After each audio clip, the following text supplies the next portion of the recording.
Hello friends, स्वागत है आपका अपने YouTube channel one step online classes पर। हमारा जो प्रोनाउन का सीरीज चल रहा था जिसमें पार्ट 1 हो चुका था कल, और आप लोग की तरफ से बहुत ही अच्छा रिस्पांस आया, आपको अच्छे से समझ में आया है। ठीक है, आज उसी सेशन को हम लोग कंटिन्यू करेंगे और देखेंगे उसमें आगे की प्रोनाउन में और क्या होता है, कैसे उसको और भी डीपली जाना जाए। ठीक है, तो हमारे साथ पेशेंसली अब बन जाइए, आप देखते रहिए पूरे वीडियो को लगातार। और एक बात मैं आपसे रिक्वेस्ट करूंगा कि जब भी आप वीडियो देखिए तो बीच में छोड़ कर नहीं जाइए, क्योंकि होता क्या है कि हम लोग जो पढ़ रहे हैं ये कोई सब्जेक्ट नहीं है, ये लैंग्वेज है। और लैंग्वेज क्या होता है कि एक दूसरे से कनेक्ट रहता है। तो अगर मैं कोई पॉइंट्स पढ़ा रहा हूँ, आपको समझ में नहीं आया, आगे वो पॉइंट कहीं आए, ठीक है। तो बहुत सारे स्टूडेंट का कल मैसेज भी आ रहा था कि सर ये कैसे होगा। तो मैं क्या कहता हूँ, एक बार आप पहले पूरा वीडियो को देखिए, फिर कमेंट कीजिए कि ये सर समझ में नहीं आया, तो मैं उसको नेक्स्ट वीडियो या नेक्स्ट सेशन में उसको लाने का कोशिश करूंगा। ठीक है, तो कभी भी देखिए वीडियो तो उसको छोड़ के नहीं जाइए। और मैं ये गारंटी देता हूं कि अब मैं जो पढ़ा दूंगा प्रोनाउन, ये आपको कहीं भी पढ़ने का जरूरत नहीं पड़ेगा। इसीलिए आप देखिए, आराम से देखिए, ध्यान से देखिए पूरे वीडियो को। चलिए, तो अब ज़्यादा बात नहीं करते हैं और स्टार्ट करते हैं आज का सेशन। और आज का सेशन में हम लोग स्टार्ट करेंगे कल जहाँ तक हम छोड़े थे। ठीक है, तो आइए, कल हम लोग छोड़े क्या थे, हम लोग पढ़ रहे थे प्रोनाउन में पर्सनल प्रोनाउन। कौन सा प्रोनाउन पढ़ रहे थे? Personal pronoun. ठीक है, पर्सनल प्रोनाउन में हम लोग क्या पढ़ लिए थे कि भाई पर्सनल प्रोनाउन का केस होता है, एक होता है सब्जेक्टिव केस और एक होता है ऑब्जेक्टिव केस। यही पढ़ रहे थे कल। हमारे पास था 3 पर्सन, एक फर्स्ट था, एक सेकंड था और एक थर्ड था। ठीक है, 3 पर्सन था। फर्स्ट पर्सन था हमारे पास सिंगुलर में आई, प्लूरल में बी, आई का ऑब्जेक्टिव मी, बी का ऑब्जेक्टिव अस। दम याद कर लीजिए, दम रट जाइए। यू का सिंगुलर और प्लूरल दोनों यू होता है और ऑब्जेक्ट भी यू होता है। ही का सिंगुलर होगा थर्ड पर्सन का ही सिंगुलर, दूसरा सिंगुलर सी, तीसरा सिंगुलर इट, और इस सारा का प्लूरल होगा दे, जो कल मैंने पढ़ा दिया था। इसका हिम हो जाएगा, इसका हर हो जाएगा, इसका इट हो जाएगा और इसका देम हो जाएगा। तो ये रहा आपका सब्जेक्ट और ये रहा ऑब्जेक्ट। कल हम लोग ये भी डिस्कस किए थे कि आई जो और बी है, ये फर्स्ट पर्सन, ये इंग्लिश ग्रामर में क्या करता है, तो स्पीकर यानी बोलने का काम। ये यू क्या है, लिसनर, ये सुनने का काम करेगा। और स्पीकर जिसके बारे में बात करेगा, स्पीकर स्पीक्स अबाउट। जहाँ पे ध्यान से देखिएगा, कहीं भी सस्पिशन हो, स्पेलिंग वगैरह नहीं दिखे तो ध्यान से हम बोल देते हैं स्पीकर स्पीक्स अबाउट। स्पीकर जिसके बारे में बोलेगा वो थर्ड पर्सन हो जाएगा।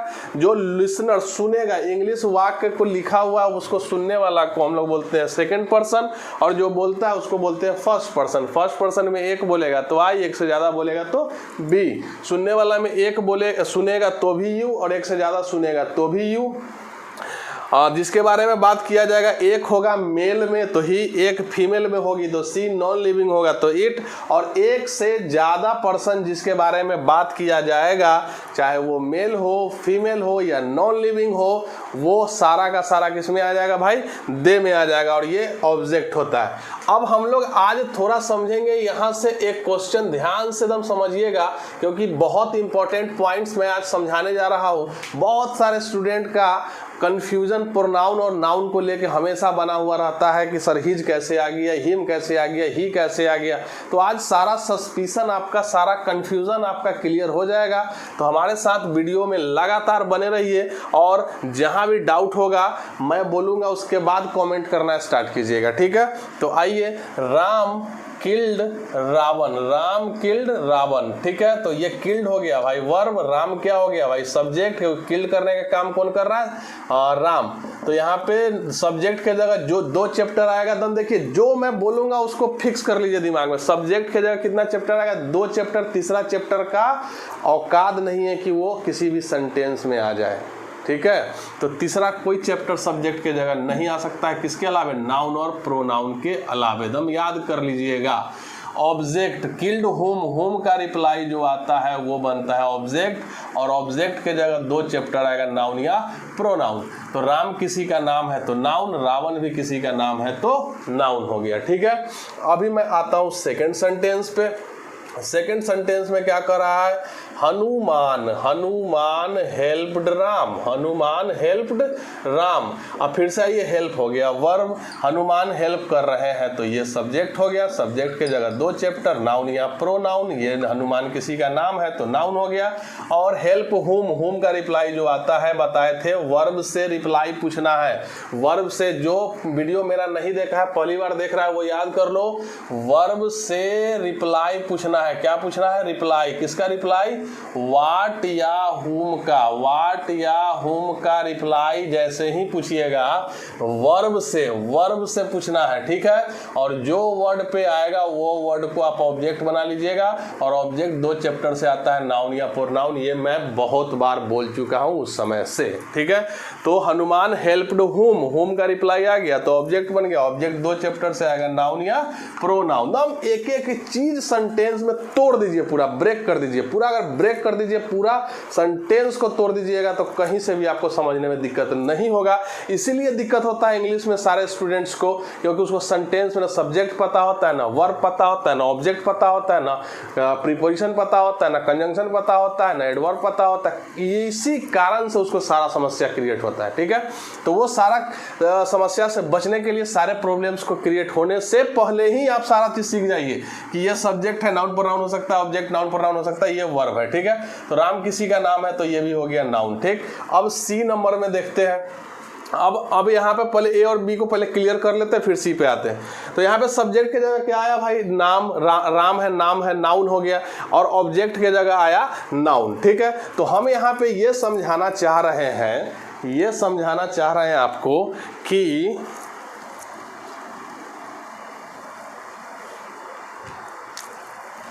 जो नाउन होता है उसका पोजीशन वाक्य में क्या होगा? सब्जेक्ट के जगह या किसके जगह? ऑब्जेक्ट के जगह जैसे ही आएगा नो चेंज इन फॉर्म, अपने रूप में उसका बदलाव नहीं होगा। अगर आप नाउन को सब्जेक्ट के जगह ला रहे हैं और नाउन को ऑब्जेक्ट के जगह लिख रहे हैं तो वही नाउन सब्जेक्ट के जगह भी आ सकता है, वही नाउन ऑब्जेक्ट के जगह भी आ सकता है, कोई चेंजिंग नहीं होगा। दम याद कर लीजिए, ठीक है। तो हम यहाँ राम को एक सेंटेंस में सब्जेक्ट बना लिए थे और उसी राम को दूसरे वाक्य में ऑब्जेक्ट बना लिए। कहाँ पे चेंजिंग हुआ? नाउन के रूप में सब्जेक्ट में भी आ सकता है और सेम शब्द नाउन के रूप में ऑब्जेक्ट भी बन सकता है। लेकिन अब हम इस राम के बदले प्रोनाउन सी नंबर सेंटेंस में लिखेंगे और देखेंगे कि आखिर क्या हो रहा है। तो राम कौन सा पर्सन है पहले आपको सोचना होगा। क्या राम उस सेंटेंस को बोल रहा है? राम किल्ड रावण, ये बात कोई और बोला होगा, जो और बोला होगा वो बन गया होगा आई, नहीं तो बी यानी फर्स्ट पर्सन बन गया होगा, तो राम फर्स्ट पर्सन नहीं होगा, ठीक है। राम किल्ड रावण, ये बात जो बोला होगा कोई और आदमी और सुनने वाला भी कोई और होगा। सुन तो राम नहीं रहा है तो सुनने वाला भी होगा, वो हो गया लिसनर यानी यू, उसको मान लीजिए। तो बच गया कौन सा पर्सन? थर्ड पर्सन, यानी जिसके बारे में स्पीकर बात कर रहा है। स्पीकर किसके बारे में बात कर रहा है? राम के बारे में। तो थर्ड पर्सन में नाउन यानी राम, श्याम, मोहन, सीता भी आ सकती है, ठीक है। तो ये राम कौन सा पर्सन हो गया? Third person. अब थर्ड पर्सन हो गया तो राम मेल है या फीमेल? तो राम के बदले थर्ड पर्सन वाला ही प्रोनाउन लिखना होगा क्योंकि थर्ड पर्सन का काम कर रहा है। तो हम यहाँ पे राम के बदले थर्ड पर्सन का लेंगे प्रोनाउन ही, क्योंकि ही का प्रयोग कल ही सिखाए थे पार्ट 1 प्रोनाउन के वीडियो में कि ही का एक पर्सन के लिए होगा मेल में, और वो भी किस में? थर्ड पर्सन में। और थर्ड पर्सन का काम क्या है? जिसके बारे में स्पीकर बात करे, ये कुछ नहीं करेगा, इसके बारे में स्पीकर बात करेगा। तो इसके बारे में स्पीकर बात कर रहा है राम के बारे में, तो राम हो गया थर्ड पर्सन। तो राम के बदले हम क्या लिख दिए? ही लिख दिए, और ही के बाद लिख दिए किल्ड, और किल्ड के बाद लिख दिए रावण। अब आइए डी नंबर में, ठीक है। अब यहाँ पे हनुमान को हनुमान लिख दीजिए आप, हेल्प्ड को हेल्प्ड लिख दीजिए। अब ये जो राम है किस पोजीशन पे आ रहा है, ऑब्जेक्ट के जगह पे आ रहा है, यहाँ भी राम थर्ड पर्सन ही होगा। अब थर्ड पर्सन के लिए कौन सा प्रोनाउन लिखेंगे भाई, ही सी इट दे, तो राम मेल में एक है तो राम के जगह हमको लिखना होगा ही का। अब यहाँ पे जो पोजीशन है, यहाँ पे किसका पोजीशन लिखना होगा, ऑब्जेक्ट का, तो ही लिखे कि हिम लिखे, तो यहाँ पे भैया लिखेंगे हिम। अब यही डिफरेंस हो जाता है, देखिए नाउन के रूप में हम लिखे तो राम सब्जेक्ट, नाउन के रूप में लिखे तो राम ऑब्जेक्ट, लेकिन अगर राम के बदले अगर प्रोनाउन को लिखेंगे तो सब्जेक्ट में कुछ और राम के बदले ऑब्जेक्ट में लिखेंगे प्रोनाउन तो ऑब्जेक्ट कुछ और हो जाता है। तो प्रोनाउन किसके बदले आता है, नाउन के बदले।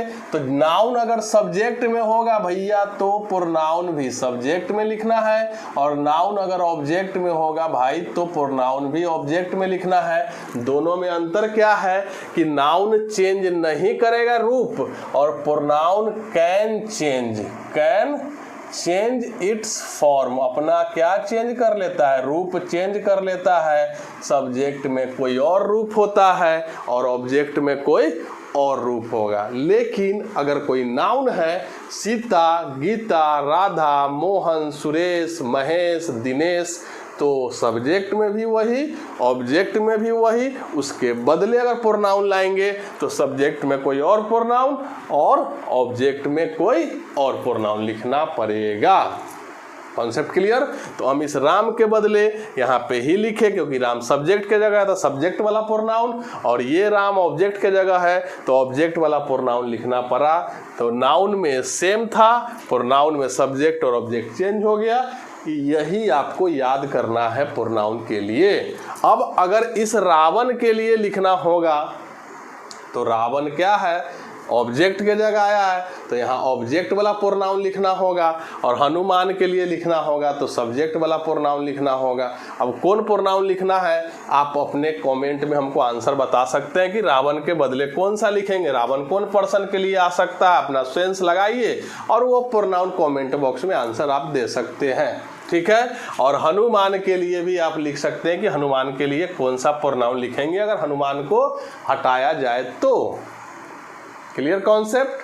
चलिए, तो ये हो गया आपका कि नाउन अगर सब्जेक्ट ऑब्जेक्ट आएगा तो चेंज नहीं कीजिएगा, लेकिन प्रोनाउन आएगा तो नाउन सब्जेक्ट के जगह तो प्रोनाउन भी सब्जेक्ट, अगर नाउन ऑब्जेक्ट के जगह है तो प्रोनाउन भी ऑब्जेक्ट, लेकिन प्रोनाउन अपना रूप चेंज कर लेगा। आई सब्जेक्ट होता है, मी ऑब्जेक्ट होता है।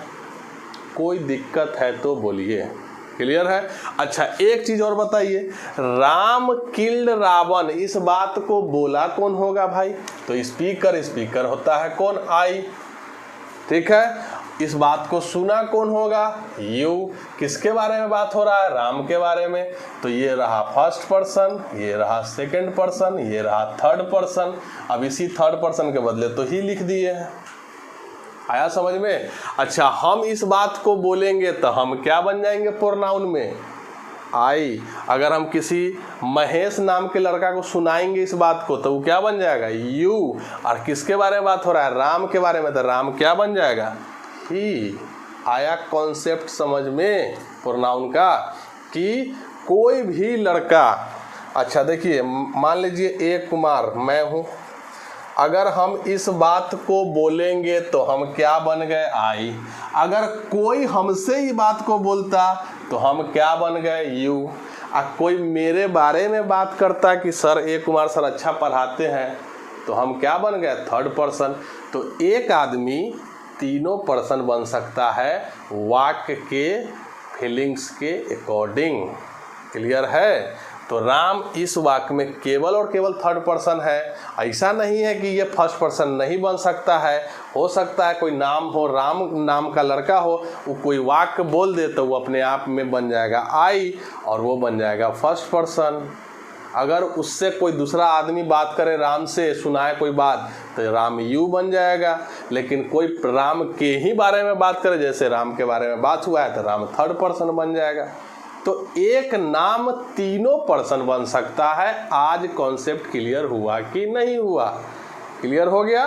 तो ऐसे आपको याद रखना है कि दुनिया का कोई भी नाम तीनों पर्सन बन सकता है। अब वो तीनों पर्सन बनेगा तो सेंटेंस जैसे ही आएगा उसमें क्लियर कर लीजिए कि कौन सा पर्सन बन रहा है। क्लियर हुआ?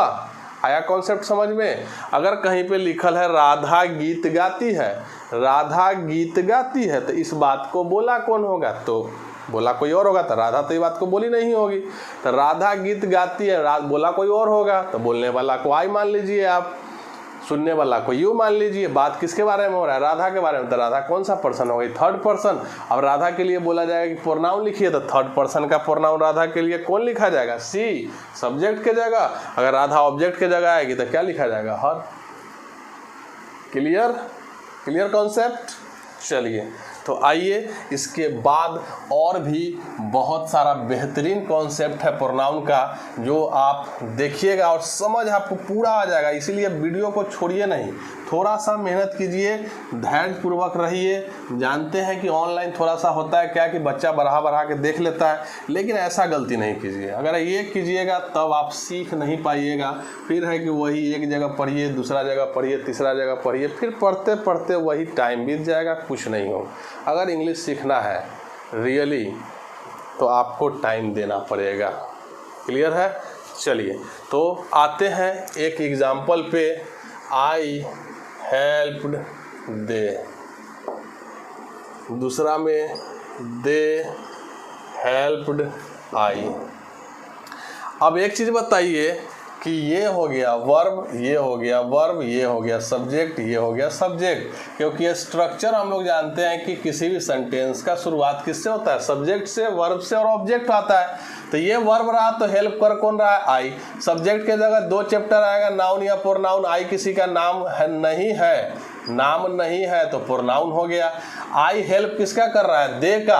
तो हेल्प होम, होम का रिप्लाई आएगा तो होम का रिप्लाई आता है भैया, ऑब्जेक्ट आता है। ऑब्जेक्ट की जगह दो चैप्टर, नाउन या प्रोनाउन। दे किसी का नाम नहीं है तो लीजिए प्रोनाउन हो गया। ठीक है, उसी प्रकार आइए, हेल्प्ड किया कौन? दे। दे सब्जेक्ट के जगह दो चैप्टर, नाउन या प्रोनाउन। दे किसी का नाम नहीं है, प्रोनाउन। हेल्प किसका किया? इस बार आई का हेल्प किया, तो जिसका हेल्प करेगा वो ऑब्जेक्ट बन जाएगा। हेल्प होम, होम का रिप्लाई आएगा, ऑब्जेक्ट बन जाएगा। ठीक है, बताए थे ना रिप्लाई व्हाट या होम का वर्ब से पूछना है, तो नाउन या प्रोनाउन हो जाएगा ऑब्जेक्ट के जगह दो चैप्टर से।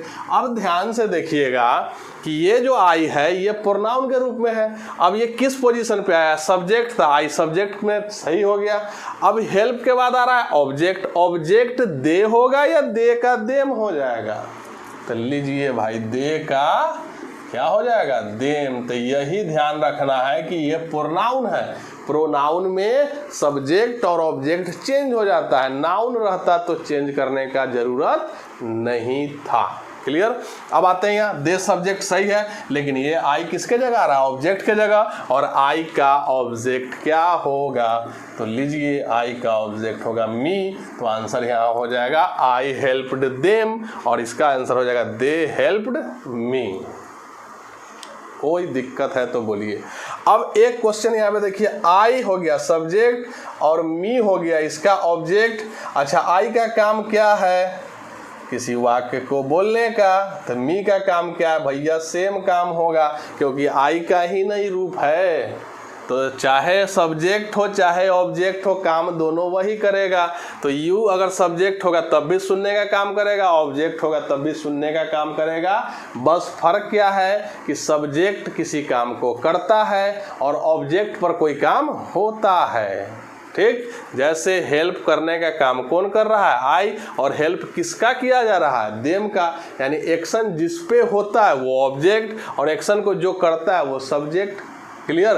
तो अगर कोई भी प्रोनाउन अगर अपने सब्जेक्ट रूप में आए या ऑब्जेक्ट रूप में आए, उसका काम वही है। जो काम सब्जेक्ट करेगा वही काम ऑब्जेक्ट करेगा। अगर आई बोलने का काम कर रहा है तो मी भी बोलने का ही काम करेगा, केवल फॉर्म चेंज हो गया है। क्लियर? अगर हम लिखेंगे राम, तो क्या राम सब्जेक्ट है तो राम ऑब्जेक्ट बन सकता है कि नहीं बन सकता है? तो दोनों क्या हो गया? ये नाउन के रूप में था तो फॉर्म चेंज नहीं हुआ। लेकिन अगर राम के बदले ही लिखेंगे और इस राम के बदले हिम लिखेंगे ऑब्जेक्ट वाला के लिए, तो क्या ही का हिम चेंज हुआ है? लेकिन ये तो ही से ही ना बना है। आया समझ में? तो सब्जेक्ट और ऑब्जेक्ट दोनों एक ही चीज है। फर्क क्या है कि उसका पोजीशन चेंज हो जाएगा और फॉर्म चेंज हो जाता है। काम चेंज नहीं कीजिएगा। तो इस वाक्य को कौन बोल रहा है? आई लिखा रहता है, ये बोल रहा होगा क्योंकि आई ही स्पीकर है। तो आई किसको बोला होगा? यू को। तो यू तो है नहीं इसमें, ठीक है। तो आई ने यू को बोला कि भाई हमने किसका हेल्प किया है? देम का। और ये देम कौन है? यही दे है।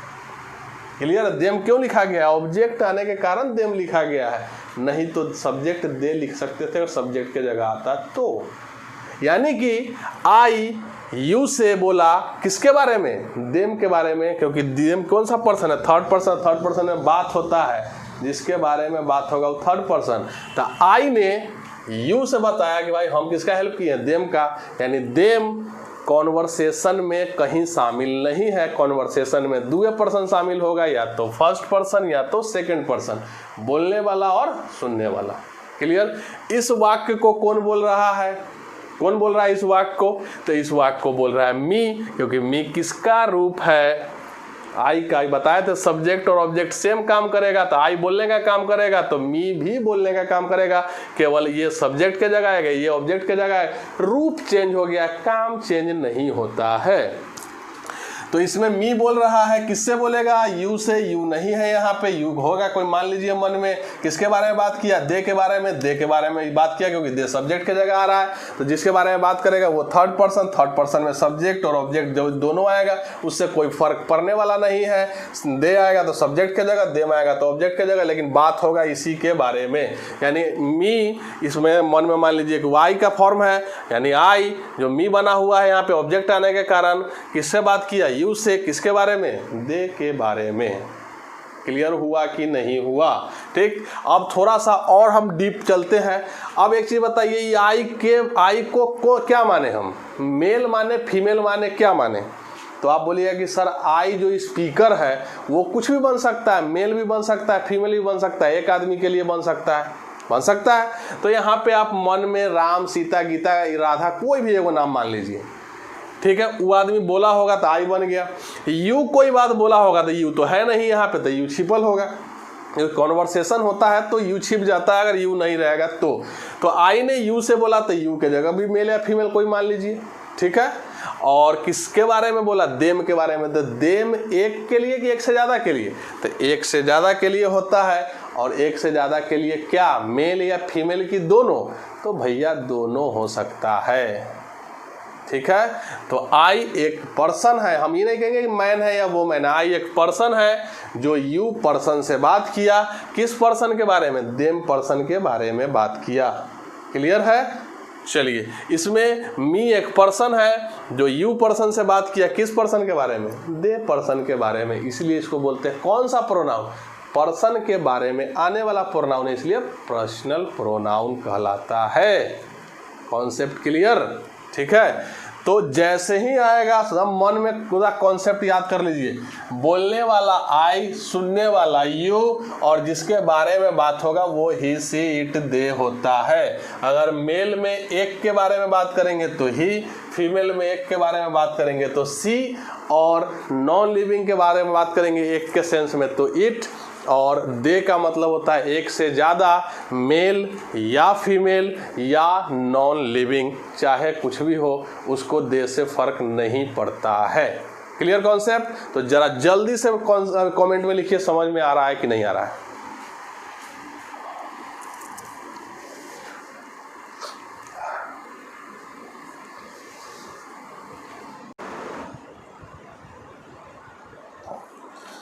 तो आइए देखते हैं आगे, ठीक है।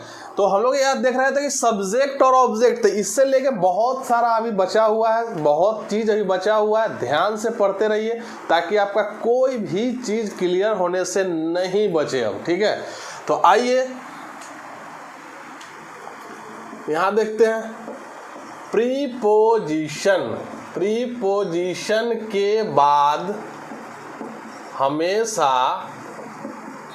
नाउन या प्रोनाउन ऑब्जेक्ट रूप में आता है। दम इस पॉइंट को रट लीजिए, ठीक है। बहुत सारा एग्जाम में ये पूछा हुआ क्वेश्चन है।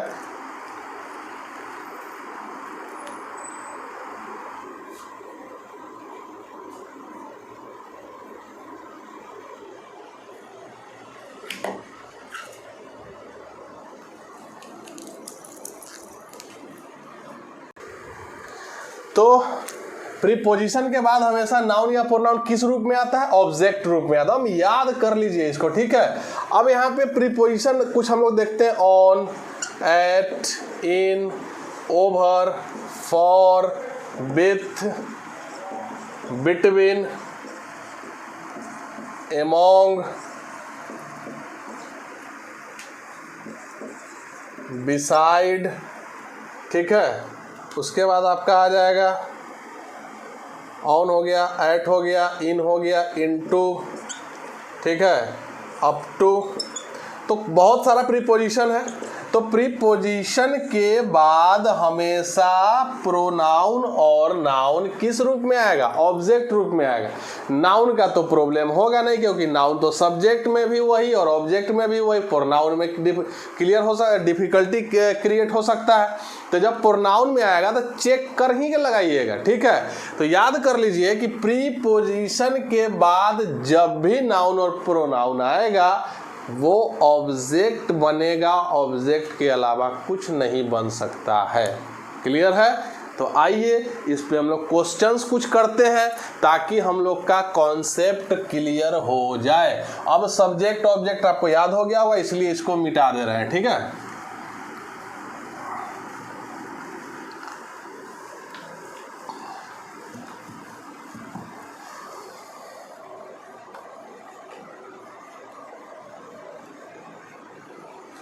आइए तो देखते हैं। पहला क्वेश्चन क्या है? Sita bot A car for I, ठीक है। दूसरा क्वेश्चन क्या है? शी वाज वॉकिंग विथ दे। अब इस क्वेश्चन को जरा ध्यान से देखते हैं। बॉट हो गया भाई वर्ब, सीता बॉट कर रही है, ये बाई का V2 है, बाई BU बाई मतलब खरीदना होता है, उसका V2 बॉट होता है। तो सीता खरीदने का काम कर रही है, इसलिए सब्जेक्ट हो गई। सब्जेक्ट के जगह दो चैप्टर से नाउन या प्रोनाउन। नाउन ये सीता किसी का नाम है और नाउन का जो चेंज होगा नहीं, सब्जेक्ट या ऑब्जेक्ट कुछ भी लिखिए। बॉट वर्ब से रिप्लाई पूछेंगे वाट या होम का, तो सीता बॉट वाट, वाट का रिप्लाई आएगा तो ऑब्जेक्ट, और ऑब्जेक्ट के जगह दो चैप्टर नाउन या प्रोनाउन। कार किसी चीज का नाम होगा इसलिए नाउन हो गया। अब यहाँ पे एक चीज हमको आप बताइए कि वर्ब का भी ऑब्जेक्ट आएगा और प्रीपोजिशन के बाद हमेशा ऑब्जेक्ट आएगा। तो वर्ब का ऑब्जेक्ट के लिए वो लिखा हुआ है वाट या होम का रिप्लाई पूछिएगा, लेकिन प्रीपोजिशन आएगा तो भाई चेक नहीं करना है, डायरेक्ट प्रीपोजिशन के बाद लिखना है ऑब्जेक्ट, और ऑब्जेक्ट के जगह चाहे वो वर्ब का ऑब्जेक्ट हो या प्रीपोजिशन का ऑब्जेक्ट हो, ऑब्जेक्ट के जगह मात्र दो चैप्टर से आ सकता है, या तो नाउन या तो प्रोनाउन, ठीक है। और प्रीपोजिशन के बाद फॉर प्रीपोजिशन के बाद आ रहा है आई, जो आई सब्जेक्ट रूप में है क्योंकि ये प्रोनाउन है, और प्रोनाउन सब्जेक्ट में कुछ और होगा, ऑब्जेक्ट में कुछ होगा। तो यहाँ हमको ऑब्जेक्ट चाहिए, तो आंसर हो गया क्या? मी हो जाएगा। तो फॉर मी। तो सीता बॉट ए कार, सीता ने कार खरीदा, किसके लिए? मेरे लिए। क्लियर है? कोई सस्पिशन है तो बोलिए। तो यहाँ पे याद रखिएगा ऑब्जेक्ट जब भी आता है दो चीज के साथ आता है, एक वर्ब के साथ, एक प्रीपोजिशन के साथ। तो वर्ब के साथ आएगा ऑब्जेक्ट, तो ये वाट या होम वाला ट्रिक याद कीजिएगा, और प्रीपोजिशन के बाद चेक नहीं करना, उसके बाद जो आएगा वो ऑब्जेक्ट बन जाता है ऑटोमेटिक। क्लियर है? आइए आगे देखते हैं। सी वाज वॉकिंग, तो वाज वॉकिंग वर्ब हो गया, वॉकिंग कौन कर रहा है? सब सी, तो सी सब्जेक्ट हो गई, सब्जेक्ट के जगह नाउन या प्रोनाउन। तो सी क्या है? किसी का नाम नहीं है, तो प्रोनाउन हो गया। प्रोनाउन के जगह सी को इसलिए रखे हुए, ये सब्जेक्ट है तो सी सब्जेक्ट सही है। She was walking with, with क्या है भाई? प्रीपोजिशन है। प्रीपोजिशन के बाद आता है ऑब्जेक्ट, और ऑब्जेक्ट यहाँ पे दे नहीं हो सकता है क्योंकि ऑब्जेक्ट दो चैप्टर आएगा, नाउन या प्रोनाउन से। दे नाउन नहीं है, नाउन नहीं है तो प्रोनाउन होगा, और प्रोनाउन में दे सब्जेक्ट होता है और दे का ऑब्जेक्ट क्या होता है? देम होता है। तो आंसर हो जाएगा she was walking with them. वह टहल रही है किसके साथ? देम के साथ। साथ। क्लियर हुआ कि नहीं हुआ? पूरा कॉन्सेप्ट क्लियर हो रहा होगा कि प्रीपोजिशन के बाद हमेशा नाउन या प्रोनाउन ही ऑब्जेक्ट के रूप में आता है, और ऑब्जेक्ट दुनिया के किसी भी वाक्य में दो चीज के साथ आएगा, पहला वर्ब और दूसरा प्रेपोजिशन। ठीक है, वर्ब के साथ आने वाले के लिए व्हाट या हुम का ट्रिक कीजिए, और प्रेपोजिशन के बाद जो आएगा उसको ऑब्जेक्ट बना लीजिए। ठीक है, आइए एक क्वेश्चन और देखते हैं।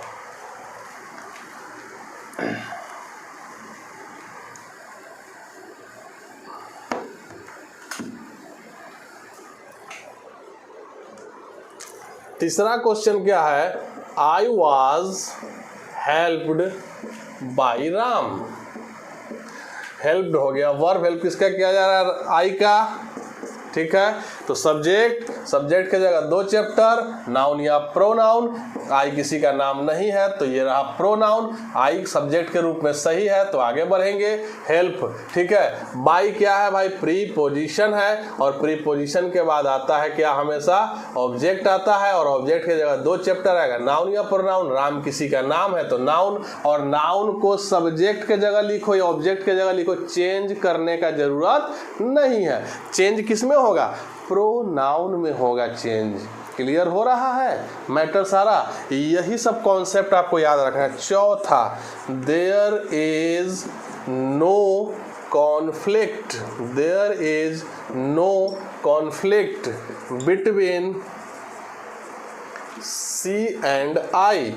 कॉन्फ्लिक्ट मतलब होता है विवाद। ठीक है, इसको याद कर लीजिएगा, बहुत बार एग्जाम में पूछा हुआ है कॉन्फ्लिक्ट सिनोनिम्स में। ठीक है, तो इसका हो जाएगा विवाद। There is no conflict, conflict मतलब विवाद नहीं है। बिटवीन मतलब होता है दो के बीच में, किसके किसके बीच में? सी और आई के बीच में विवाद नहीं है। बिटवीन क्या है भाई? प्रेपोजिशन है। प्रेपोजिशन के बाद आएगा ऑब्जेक्ट, और एंड से जुड़ा हुआ रहेगा दो चीज, तो पहले ऑब्जेक्ट तो बाद में भी ऑब्जेक्ट, एंड सेम चीज को जोड़ता है। अगर पहले सब्जेक्ट तो बाद में भी सब्जेक्ट, पहले ऑब्जेक्ट तो बाद में भी ऑब्जेक्ट। तो पहले ऑब्जेक्ट के किसके कारण? प्रेपोजिशन के कारण। तो बिटवीन के कारण सी होगा या हर होगा? तो हर और एंड दोनों सेम कर देता है, तो आई को किस में चेंज करना पड़ेगा? मी में चेंज करना पड़ेगा। यानी कि there is no conflict between her and me बोलना पड़ेगा आपको। ये सही आंसर हुआ। Concept clear? ठीक है, तो ये रहा आपका। जैसे ही आपका प्रीपोजिशन आएगा, प्रीपोजिशन के बाद हमेशा क्या लिखना है? ऑब्जेक्ट लिखना है। ऑब्जेक्ट के अलावे आप कभी भी कुछ भी नहीं लिखिएगा। किसके बाद? प्रीपोजिशन के बाद। वर्ब के बाद ऑब्जेक्ट आएगा तो व्हाट या हुम चेक कर लीजिए, लेकिन प्रीपोजिशन के बाद चेक नहीं करना है, जो भी आएगा ऑब्जेक्ट बनेगा। नाउन आएगा तो चेक नहीं कीजिए, नाउन में सब्जेक्ट ऑब्जेक्ट सेम हो जाता है। प्रोनाउन आएगा तो चेक कीजिए, प्रोनाउन में सब्जेक्ट कुछ और होता है और ऑब्जेक्ट कुछ और होता है।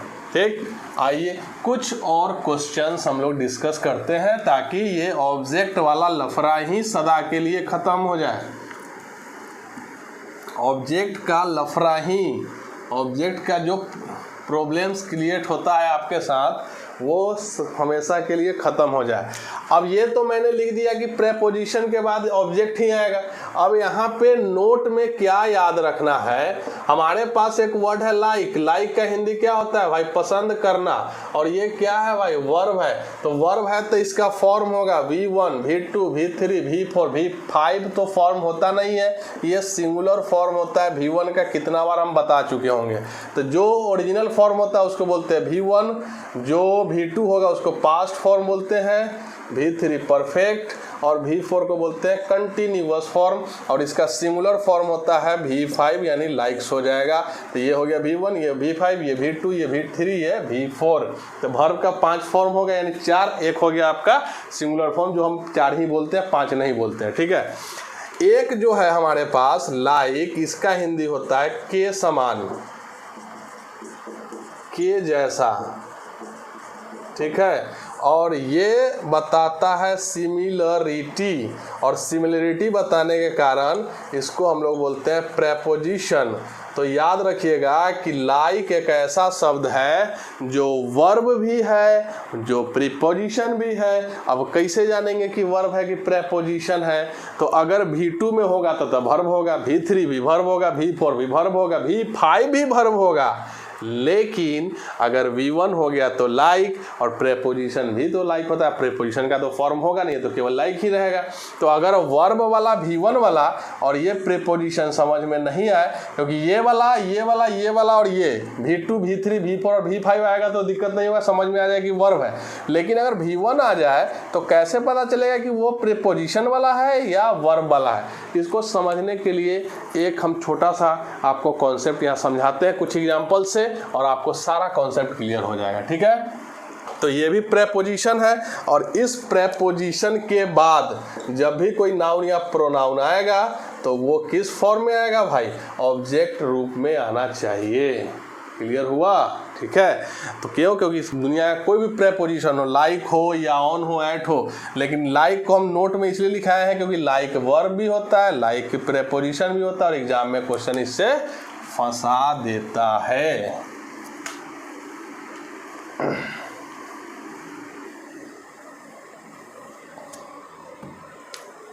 हम बोलेंगे आई एम इंटेलिजेंट लाइक यू। ठीक है, तो एम हो गया वर्ब, आई हो गया सब्जेक्ट, सबको पता है एम लिंकिंग वर्ब है, तो ये इसको कॉम्प्लीमेंट बोलेंगे। जिसको नहीं समझ में आ रहा होगा वो जाके वीडियो बेसिक का देख लेगा, समझ में आ जाएगा। अब यहाँ लाइक को क्या बनाए? तो लाइक को अगर हम वर्ब बनाएंगे तो वर्ब को चाहिए क्या भाई? सब्जेक्ट। तो सब्जेक्ट तो ऑलरेडी एम का हो चुका है वर्ब का, तो यहाँ पे कोई वर्ब बचा नहीं। तो जब सब्जेक्ट है ही नहीं तो इसको वर्ब मानेंगे तो सब्जेक्ट तो लाना पड़ेगा ना, तो उसको वर्ब नहीं मान सकते हैं, इसको क्या मानना पड़ेगा? प्रेपोजिशन। और प्रेपोजिशन मानेंगे तो यू को ऑब्जेक्ट मानना पड़ेगा, और यू का सब्जेक्ट और ऑब्जेक्ट सेम होता है, तो यहाँ वाला जो यू है ये क्या है? ऑब्जेक्ट है। तो देखिए आई एम इंटेलिजेंट, आई इंटेलिजेंट है, लाइक क्या बताएगा? सिमिलरिटी बताएगा, किसके जैसा इंटेलिजेंट है? यू के जैसा, यानी यू भी इंटेलिजेंट है, उसी के जैसा। कौन इंटेलिजेंट है? आई। अब इस क्वेश्चन को फंसाने के लिए देखिए लिखेगा कैसे? I like you are intelligent, ये क्वेश्चन आपको लिखेगा ऐसे, और अब आपके सामने क्वेश्चन सस्पिशन आ जाएगा। ये लाइक है और यहाँ आर है। अब आप कहिएगा कि सर हम इसको वर्ब मान लेते हैं, इसको वर्ब मान लेते हैं, इसको बना देते हैं आई के लिए और इसको बना देते हैं यू के लिए। तो आई लाइक ले लिया, यू आर ले लिया। अब एक चीज़ बताइएगा भाई कि अगर आप लाइक को वर्ब बनाइएगा, आर को यू का सब वर्ब बनाइएगा, तो दो इसमें क्लाउज आ जाएगा, और दो क्लाउज आएगा तो इसमें कंजंक्शन आना चाहिए जोड़ने के लिए दोनों को। चूंकि कंजंक्शन तो बीच में है नहीं कि आई लाइक को अलग कर दे और यू आर को अलग कर दे, ऐसा तो कंजंक्शन है नहीं। तो जब कंजंक्शन नहीं है तो दो सब्जेक्ट दो वर्ब के साथ कैसे आ जाएगा? पॉसिबल ही नहीं है। ठीक है, तो कंजंक्शन तो दुहरा था ना, दोनों को अलग करने के लिए, इसको और इसको अलग करने के लिए, यानी कि इसमें कंजंक्शन नहीं है तो वर्ब एक ही होगा। दो वर्ब होता तो कंजंक्शन आता दोनों को अलग अलग करने के लिए। I am intelligent and you are also intelligent, तो एंड लिख दिए बीच में दोनों को जोड़ने के लिए। तो अगर हम इस वाक्य को इससे जोड़ना चाहते तो बीच में कंजंक्शन लिखना पड़ता, नहीं है मतलब इसमें वर्ब दो नहीं है। अच्छा, वर्ब दो नहीं है तो हम किसको वर्ब माने? अब यहाँ पे क्वेश्चन आ गया, इस लाइक को माने या आर को माने? तो अगर आप कहिएगा कि सर ये लाइक तो वर्बो बन सकता है और ये प्रेपोजिशन भी बन सकता है, लेकिन आर सर केवल वर्ब बनेगा, तो जब केवल वर्ब बनेगा तो इसको दूसरा चीज बना नहीं सकते हैं, और ये दोनों बन सकता है तो इसको हम प्रेपोजिशन बना लिए। तो हमारे पास एक वर्ब मिल गया और एक क्या मिल गया? प्रेपोजिशन। क्यों? क्योंकि आर दूसरा काम नहीं कर सकता है वर्ब के अलावे भाई, ठीक है, लेकिन लाइक दूसरा काम कर सकता था, इसलिए हम लाइक को प्रेपोजिशन मान लिए और आर को वर्ब मान लिए। अब लाइक प्रेपोजिशन है तो अपने बाद क्या लेगा? ऑब्जेक्ट लेगा, और ऑब्जेक्ट के लिए वर्ब नहीं आता है, वर्ब के लिए सब्जेक्ट आता है। तो सब्जेक्ट कौन है? आई, और आई के लिए आंसर हो जाएगा आर की एम। एम हो जाएगा।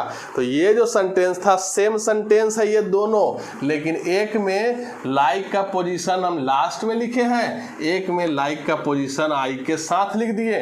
वहाँ पे सस्पिशन हो जाता है कि ये आई का ही वर्ब है। ऐसा नहीं कीजिएगा, ऐसा समझिएगा कि जब दो वर्ब आएगा तो किसको वर्ब मानेंगे और कौन दो काम कर सकता है। तो जो दूसरा काम कर सकता है उसको प्रेपोजिशन बना लीजिए, जो केवल वर्ब बनेगा उसको तो वर्ब रखिएगा। तो ये वर्ब हो गया, तो ये ऑब्जेक्ट बन गया लाइक का, तो लाइक का ऑब्जेक्ट बन गया, तो ये वर्ब तो इस यू के लिए होगा नहीं, तो ये इसके लिए सब्जेक्ट खोजिए। सब्जेक्ट इसका कौन है, आई, और आई के साथ आर नहीं लगता है, क्या लगता है, एम। तो सेंटेंस ये और ये सेम था, केवल लाइक का पोजीशन हम लास्ट में और लाइक का पोजीशन शुरू में कर दिए, इससे सस्पिशन हो जाता है क्रिएट। ठीक है, तो एक क्वेश्चन और इसी टाइप का देखिए और बनाने का कोशिश कीजिए। लाइक वाला बहुत इंपॉर्टेंट प्रीपोजिशन है, बहुत बार फंसा देता है। ठीक है,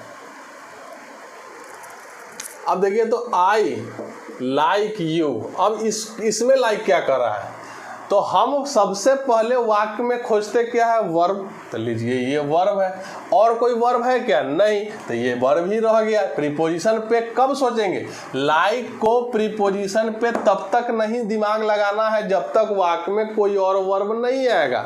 जैसे ही दूसरा वर्ब आएगा तो सोचिए क्या वो वर्ब कोई और चीज बन सकता है, नहीं बन सकता है, तो उसको केवल वर्ब बनाइए और लाइक को प्रीपोजिशन मान लीजिए। लेकिन अगर वाक्य में केवल लाइक आया, तो लाइक केवल आया तो भाई प्रीपोजिशन हम क्यों सोचेंगे, पहले तो वर्ब सोचेंगे। तो वर्ब सोच लिए, इसका सब्जेक्ट ये हो गया और वर्ब व्हाट या होम का रिप्लाई देता है, तो लीजिए ये ऑब्जेक्ट हो गया। तो ये वर्ब का ऑब्जेक्ट है और ये लाइक प्रीपोजिशन का ऑब्जेक्ट है।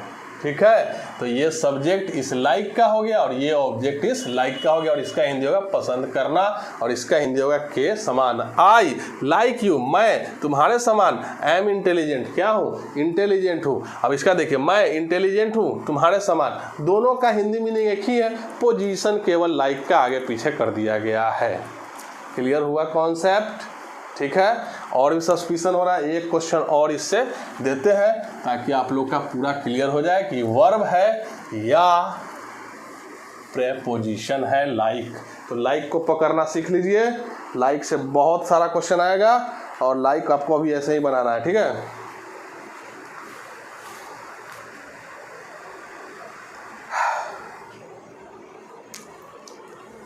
दे लाइक आई एम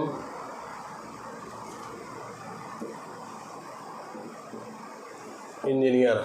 ठीक है, जल्दी से बताइए। तो यहाँ पे लाइक और एम, ये भी वर्ब, लाइक दूसरा काम कर सकता है प्रेपोजिशन का, एम केवल काम कर सकता है वर्ब का, तो इसको वर्ब छोड़ देते हैं, इसको क्या बना देते हैं, प्रेपोजिशन। तो इसको प्रेपोजिशन बनाएंगे तो आई क्या बन जाएगा भाई, ऑब्जेक्ट, और ऑब्जेक्ट में आई होगा या आई का मी हो जाएगा। अब तो सिखाने का जरूरत नहीं, मी हो गया। अब मी के वर्ब ले सकता है क्या, ऑब्जेक्ट तो वर्ब लेता नहीं, सब्जेक्ट लेता है, तो इसका सब्जेक्ट कौन हो गया, दे के लिए क्या लिखेंगे भाई, आर, और ये दे एक से है कि एक से ज्यादा, तो दे आर इंजीनियर की इंजीनियर्स, तो इंजीनियर्स हो जाएगा। आया समझ में। तो इस टाइप से क्वेश्चन आपको बनाना है कि लाइक क्या है और लाइक क्या नहीं है। तो आज के लिए इतना ही रहने देते हैं। कल वाले सेशन में जैसे ही आएगा उसमें सबसे पहले हम लाइक का ही क्वेश्चन लाएंगे जो एग्जाम में पूछा हुआ है, क्योंकि आज टाइम भी बहुत हो चुका है। तो आज के लिए रहने दीजिए, और कल हम लोग लाइक से स्टार्ट करेंगे कि लाइक वर्ब है या लाइक प्रेपोजिशन है। तो कल का सेशन नहीं छोड़िएगा, क्योंकि कल मैं ये भी सिखाऊंगा कि भाई बट क्या है, तो बट प्रेपोजिशन है और कंजंक्शन है। फॉर क्या है भाई, प्रेपोजिशन है और कंजंक्शन है। तो देखिए फॉर दो काम कर रहा है, प्रेपोजिशन का भी कंजंक्शन का भी, बट प्रेपोजिशन का भी कंजंक्शन का भी, और लाइक किसका काम करता है, तो वर्ब का और प्रीपोजिशन का। तो जो दो काम करने वाला प्रेपोजिशन होगा, जैसे फॉर हो गया, बट हो गया, लाइक हो गया, ये दो काम करता है। तो दो काम करने वाला प्रेपोजिशन कल सिखाएंगे। तो कल वाला क्लास जरूर देखिएगा, मिस नहीं कीजिएगा, बहुत ज़्यादा इंपॉर्टेंट है, क्योंकि बहुत सारे स्टूडेंट को समझ नहीं आता कि फॉर मतलब क्या होगा। फॉर कंजंक्शन में आएगा तो कैसे होगा, बट का हिंदी आपको पता हुआ लेकिन होता है, लेकिन प्रीपोजिशन में इसका हिंदी बदल जाएगा। लाइक का हिंदी पसंद करना, प्रीपोजिशन में के समान, अभी जैसे बताएं। तो कल इसी पे डिस्कस करेंगे कि किस प्रीपोजिशन और कंजंक्शन, वर्ब, प्रीपोजिशन कि कौन कैसे बनेगा। तो देखते रहिए हमारे चैनल को, और अगर आपको वीडियो पसंद आ रहा है हमारा तो लाइक कीजिए, अपने फ्रेंड्स के बीच में शेयर कीजिए, और सब्सक्राइब अभी तक नहीं किए हैं तो ज़रूर सब्सक्राइब कीजिए चैनल को, ताकि जो भी वीडियो हमारा आए नोटिफिकेशन आपको सबसे पहले मिले उस वीडियो का और आप उसको देखते रहिए। ठीक है, तो आज के लिए इतना ही रहने दीजिए, कल फिर मिलते हैं। Good bye.